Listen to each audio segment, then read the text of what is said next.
More closures today, and basically you got to take this on a day-by-day basis because it keeps changing.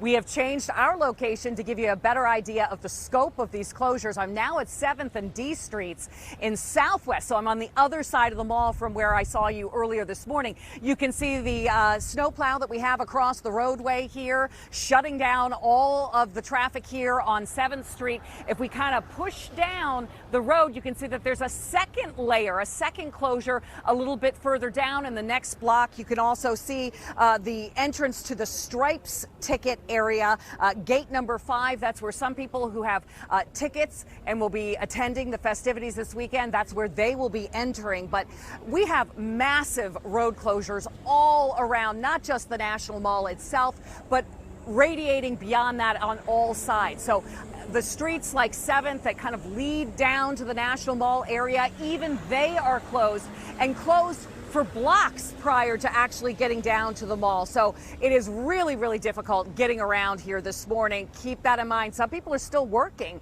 Not everybody is working from home. So if you work in this area, it is going to be a tough go today, tomorrow, and obviously the weekend is going to be a very, very difficult situation in terms of getting around town. Now, to drum up excitement, an Indy car is going to be making the rounds later this morning, stopping at a number of metro stations from King Street in Alexandria to Mount Vernon Square in D.C. The car will also make stops at Reagan National Airport, L'Enfant Plaza Metro Station, and again, trying to get people excited for all the festivities happening this weekend. Now, 2 of the drivers participating in this weekend's events, they stopped by our studio on Wednesday, and they talked about the experience of having the opportunity of racing on streets of the nation's capital, as well as the challenges of this particular race course. Take a listen.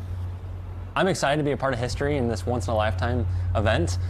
So normally we're racing around tracks that are legendary. We get to build a legendary track this weekend, and it'll be challenging. Like Kurt said, this place is not going to be very forgiving. The different asphalts, different pavements around the track can make for different grip levels. Again, the blind corners with the barriers, our eye level sits below the height of the concrete barrier. So it just makes it that much more challenging to figure out, okay, where are we at on the circuit? What do I need to do to turn in, brake, accelerate? But it all makes it a great event. It's great for the fans to be able to tune in and watch on TV as well as in person. And we are expecting very large crowds down here for those races. Now, take a look here at some of the road closures, because again, a changing situation. We're going to have some intermittent closures from 10 a.m. to noon down in the area around the Lincoln Memorial. So Memorial Bridge, Memorial Circle, Memorial Avenue, part of that Lincoln Circle, and there's also going to be a ramp from the Memorial Bridge to Ohio Drive that'll be closed again between 10 and noon, and it's intermittent, so kind of coming and going. But a fluid situation, lots of security, lots of closures. Back to you. All right, Megan. Yeah, avoid the area if you possibly can. I just took a little screenshot there of everything and told my husband maybe going downtown's not a great idea tonight. Yeah, I'm not doing it. Nope. All right, Megan, thank you very much.